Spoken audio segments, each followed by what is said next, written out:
Disruptive here.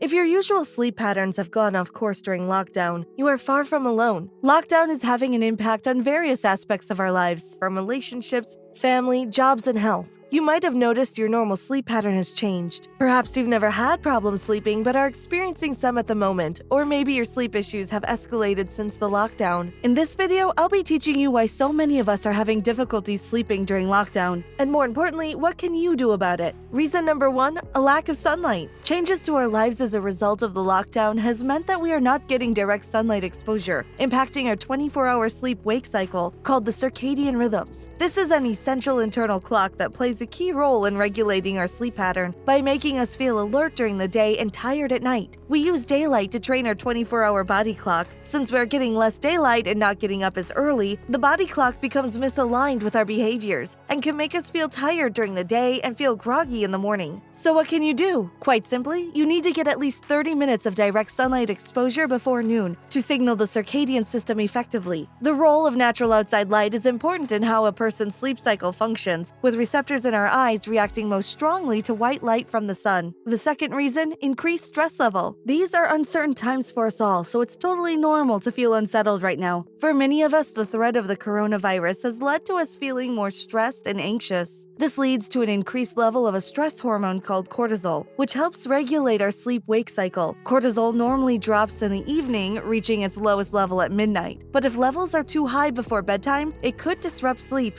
When we are anxious or stressed, cortisol is released to prepare the body to either deal with the stress or take ourselves away from the stress. Our body will use this cortisol in different ways. However, if the stress doesn't go away and the stress itself is not discharged, we remain on high alert, leading to mental and physical fatigue. Dealing with stress and anxiety differs from person to person, but there are things you can do to reduce your stress level. Since self-isolation can lead to feelings of loneliness and worry, which in turn causes sleep problems, make sure you are reaching out to your friends and family by email, phone, or video chat. This is a great way to offset those negative feelings. You could also implement mindfulness and breathing techniques. I'll be making a video on mindfulness and how it reduces stress in our life. Another reason, and possibly the most common one, is lack of routine. You're not alone if the lockdown has thrown your daily routine out of the window. Most of us are balancing family life and working from home for the very first time. Some of us have turned into all-day graze machines and stay in our PJs all day. This lack of routine affects our circadian rhythm and disrupts the sleep cycle. Establishing a new routine is very important for the body right now. Your circadian rhythm thrives on consistency and can become more and more effective at functioning optimally throughout the day and night. This means getting up at your regular time and getting dressed. Yes, that's right, you need to get out of your PJs. You need to go outside each day and get some natural light, as this will keep our circadian rhythms in balance. Exercising or some form of movement is essential and improves the quality of sleep. You should also be going to bed when you are feeling tired and waking up naturally without an alarm. On average, you should be sleeping for 7 to 9 hours. Comment below if you want me to make a video on how to create a daily routine. It's still uncertain what life will look like after lockdown has ended. One thing for certain is that if we look after our sleep pattern during this time, we may leave lockdown feeling less tired and maybe a little more productive. Thanks for watching. Hit the like button and make sure to subscribe to my channel.